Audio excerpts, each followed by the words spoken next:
যিদিনাখন তোমাৰ কাৰণে মা দেউতাৰ চকু পানী ওলাব, মনত ৰাখিবা সেইদিনা তুমি কৰা সকলো ধৰ্ম কৰ্ম সেই চকু পানীত ওলাই গৈছে। শুনা, মানুহৰ জীৱনত মা দেউতাৰ সেৱাতকৈ ডাঙৰ সেৱা এইখন পৃথিৱীত আৰু একো নাই। কেতিয়াবা কেতিয়াবা সকলোতকৈ বেছি সেইসকলেই প্ৰতাৰণা কৰে যাক আপুনি সকলোতকৈ বেছি ভৰসা কৰিছিল। অহংকাৰ কাৰো বেছি দিন নাথাকে। ভাঙি যোৱা আগতে গোলকটোৱেও ভাবে তাৰ ভিতৰত থকা সকলো পইচা তাৰেই আছিল। নমস্কাৰ, পুনৰ ইউনিক আছামৰ আন এটা জ্ঞানদায়িনী ভিডিঅ'লৈকে আপোনালোকক স্বাগতম জনাইছোঁ। ভিডিঅ'টোৱে যদি আপোনালোকৰ হৃদয় জয় কৰিব পাৰে তেতিয়াহ'লে ইউনিক আছাম ইউটিউব চেনেলটো ছাবস্ক্ৰাইব কৰিব আৰু লগতে বেল আইকনটো দবাই নটিফিকেশ্যন অন কৰি থ'ব। তেতিয়া এনেধৰণৰ জ্ঞানদায়িনী ভিডিঅ'বিলাক প্ৰকাশ কৰাৰ লগে লগেই আপোনালোকৰ ওচৰ চাপিব। আহক আমি পৰৱৰ্তী কথাখিনিৰ মাজলৈ যাওঁ। প্ৰত্যেক নাৰীকে সন্মান কৰক। এই কাৰণে নহয় যে তেওঁলোক নাৰী, এই কাৰণে কৰক যে যাতে মানুহে আপোনাক এগৰাকী সংস্কাৰী মাতৃৰ সন্তান বুলি চিনি পায়। শালত পেলোৱাজন যদি কোনোবা নিজৰে হয় তেন্তে নিজকে চম্ভালিবলৈ অলপ সময় লাগে। যিদিনা আপোনাৰ টকা শেষ হৈ যাব সেইদিনাৰ পৰাই 80% মানুহ আপোনাৰ জীৱনৰ পৰা কমি যাব। জীৱনত প্ৰতাৰিত হোৱাটো দৰকাৰী, কিয়নো খোজ কাঢ়িবলৈ মা দেউতাই শিকায়, কিন্তু নিজক চম্ভালিবলৈ নিজেই শিকিব লাগিব। সেই মানুহজনেই এটা সময়ত নিজৰ মূল্য হেৰুৱাই যিজনে সকলোকে সময় দিবলৈ যায়। সহ্য কৰাজনে যদি হাঁহিৰে আনৰ কথা সহ্য কৰিব পাৰে তেনে লোকক কষ্ট দিয়াজনক ভগৱানে শাস্তি দিয়ে। কলিযুগ চলি আছে, সেয়ে ইমানো বেছি ভাল নহ'ব যিয়ে যি ভাষাৰে বুজি পায় সেই ভাষাৰেই বুজাব। এটা সৰু পৰিৱৰ্তনেই হৈছে ডাঙৰ কৃতকাৰ্যতাৰ প্ৰথম খোজ। জীৱনৰ 4টা কঠিন সত্য। 1. আপুনি কেতিয়াও কাকো সন্তুষ্ট কৰিব নোৱাৰে। 2. আপোনাৰ দায়িত্ব কেতিয়াও শেষ নহয়। 3. আনৰ কাৰণে যিমানেই জীয়াই নাথাকক কিয় কোনেও আপোনাক গুৰুত্ব নিদিয়ে। 4. আপুনি ইচ্ছা কৰি কাৰো জীৱন বদলাব নোৱাৰে, কিয়নো তেওঁৰ কৰ্মফল পাইছে। সেয়ে আনৰ কথা বাদ দি নিজৰ মতে জীয়াই থাকক।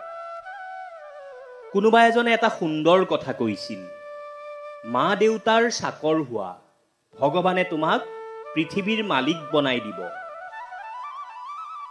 মৌনতা সেইজনৰ ওচৰত সকলোতকৈ ভাল যিজনে আপোনাৰ শব্দৰ মহত্ব বুজি নাপায়। অতীত আৰু ভৱিষ্যত দুয়োটাই অদ্ভুত। অতীত আমি ঘূৰাই নাপাওঁ আৰু ভৱিষ্যত জানিব নোৱাৰোঁ। অথচ মানুহে অতীতৰ কাৰণে কষ্ট পায় আৰু ভৱিষ্যতৰ কাৰণে চিন্তা কৰে আৰু বৰ্তমানত হাঁহি ফূৰ্তিৰে থাকিবলৈ পাহৰি যায়। ভালপোৱা এনেকুৱা এটা শাস্তি, জেইলো নহয় ফাঁচিও নহয়, কিন্তু প্ৰতিদিনে মৃত্যুৰ দৰে যন্ত্ৰণা সহ্য কৰিব লগা হয়। প্ৰত্যেকৰে জীৱনত এনেকুৱা এজন মানুহ থাকে যি ভাগ্যত নাথাকিলেও মন আৰু হৃদয়ত কিন্তু থাকে। এটা কথা কি জানে, বেইমানে কেতিয়াও নাকান্দে আৰু স্বাৰ্থপৰে কেতিয়াও স্মৃতি মনত নাৰাখে। যি অভিমানত মানুহ ঘূৰি নাহে সেইটো অভিমান নহয়, সেইটো হৈছে দূৰত যোৱা এটা বাহানা। এজন মানুহ উচ্চ শিক্ষিত মানুহ হোৱাৰ আগতে উচ্চ মানসিকতা মানুহ হোৱাটো খুবেই প্ৰয়োজন। মানুহৰ বেয়া সময় সদায় নাথাকে, কিন্তু বেয়া সময়ত কৰা বেয়া ব্যৱহাৰ গোটেই জীৱন মনত থাকে। যদি হাৰিম বুলি মনতে ভাবি আছে তেন্তে সেইসকল লোকক মনত পেলাওক যিসকলে কৈছিল আপোনাৰ দ্বাৰা নহ'ব। জীৱনৰ পৰা এটা কথাই শিকিছোঁ, মানুহক একোৱেই হাৰ মনাব নোৱাৰে যেতিয়ালৈকে তেওঁ নিজে হাৰ নামানে। ঘড়ীৰ কাঁটাডালে সদায় নিয়মত চলে, সেইকাৰণে মানুহে ইয়াক বিশ্বাস কৰে। আপুনিও নিয়মত চলক, আপোনাকো সকলোৱে বিশ্বাস কৰিব। কেৱল প্ৰতাৰণা কৰাকে প্ৰতাৰণা কৰা নুবুজায়, কিয়নো কাৰোবাৰ লগত আপোনতাৰ নাটক কৰাটো তাতোকৈ বেছি প্ৰতাৰণা। সময়ৰ চকৰি সদায় বেগী, সেয়ে কেতিয়াও নিজৰ শক্তি আৰু ধনক লৈ অহংকাৰ নকৰিব। মানুহে শিকাইছে যে সময় পৰিৱৰ্তনশীল, আৰু সময়ে শিকাইছে যে মানুহো পৰিৱৰ্তনশীল। জীৱনত বেয়া সময়ত দিয়া সাৰথি আৰু সফলতাত পোৱা হাততালিয়ে বহুত শক্তি দিয়ে। সময় আৰু সম্পৰ্ক আমাৰ জীৱনৰ সকলোতকৈ মূল্যৱান। সময় তাক দিয়া যিয়ে সময়ৰ মূল্য বুজে, আৰু সম্পৰ্ক তাৰ লগত কৰা যিয়ে সম্পৰ্কৰ গুৰুত্ব বুজে। আমাৰ জীৱনৰ তিনিটা অৱস্থা। 1. ছাত্ৰ জীৱন। সময় আছে, বন্ধু আছে, কিন্তু টকা নাই। 2. কৰ্মজীৱন। বন্ধু আছে, টকা আছে, কিন্তু সময় নাই। 3. বৃদ্ধ জীৱন। সময় আছে, টকা আছে, কিন্তু বন্ধু নাই। সকলো ছোৱালীয়ে হয়তো স্বামীৰ ওচৰত ৰাণী হৈ থাকিব নোৱাৰে, কিন্তু প্ৰতিজনী ছোৱালীয়ে দেউতাকৰ ওচৰত ৰাজকন্যা হৈ থাকে। এটা কথা কি জানে? অসৎ সংগত থকাতকৈ অকলে থকাই ভাল।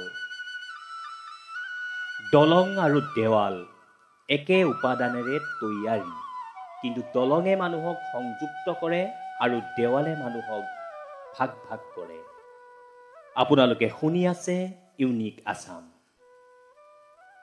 যিয়ে আপোনাক আঘাত কৰে তাক পাহৰি যাওক, কিন্তু সেই আঘাতৰ পৰা যি শিক্ষা পালে সেইটো কেতিয়াও নাপাহৰিব।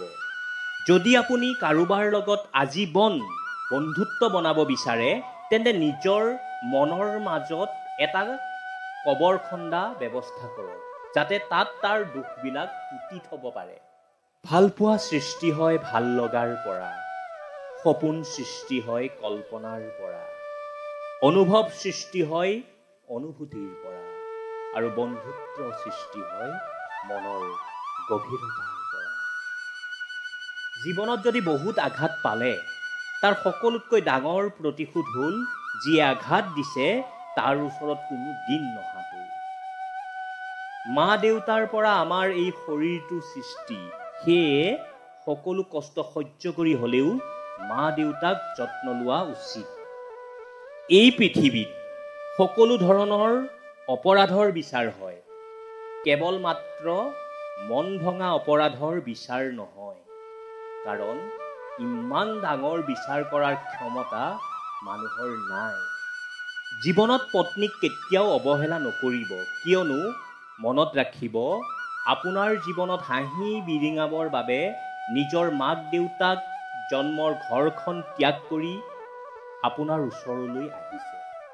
এটা আখৰেৰে সৃষ্টি শব্দ হ'ল মা, দুটা আখৰেৰে সৃষ্টি শব্দ হ'ল পিতা, তিনিটা আখৰেৰে সৃষ্টি শব্দ হ'ল বিবেক, আৰু চাৰিটা আখৰেৰে সৃষ্টি শব্দ হ'ল ভালপোৱা। সদায় এইকেইটা ঠিকে ৰাখিব। স্বাৰ্থ যেতিয়াই শেষ, বদনাম তেতিয়া পৰাই আৰম্ভ। এইটোৱেই সংসাৰৰ নিয়ম। আপুনি যেতিয়ালৈকে কাৰোবাক দি থাকিব পাৰিব, তেতিয়ালৈকেহে ভালে থাকিব পাৰিব। দিয়াও শেষ, ভালপোৱাও শেষ। এটা কথা সদায় মনত ৰাখিবা, যিয়ে তোমাক ডাঙৰ জ্ঞান কৰে তাৰ ওচৰত কেতিয়াও নিজে ডাঙৰ হ'বলৈ নাযাবা। যিয়ে কাঁচৰ গিলাচ ভাঙে তাৰ হাত নাকাটে, যিয়ে সেইবোৰ পেলাবলৈ যায় তাৰহে হাত কাটে। মধ্যবিত্ত জীৱন হ'ল কিছু চাহিদা, কিছু অপ্ৰাপ্তি, কিছু ত্যাগ আৰু অনেক সপোন বুকুত বান্ধি জীয়াই থকা। মিছা কথা ক'বলৈ তীক্ষ্ণ বুদ্ধি আৰু প্ৰখৰ স্মৃতি শক্তিৰ প্ৰয়োজন হয়, কিন্তু সত্য কথা ক'বলৈ কেৱল সততাৰ প্ৰয়োজন। সেয়ে সঁচা কথা কৈ নিজৰ সততাৰ পৰিচয় দিয়ক। পৃথিৱীৰ সকলোতকৈ মিছা কথা ধৰ্মগ্ৰন্থ চুই আদালতত কোৱা হয় আৰু বেছি সংখ্যক সত্য কথা কোৱা হয় মদ খোৱাৰ ঠাইত হাতত মদৰ গ্লাছ লৈ।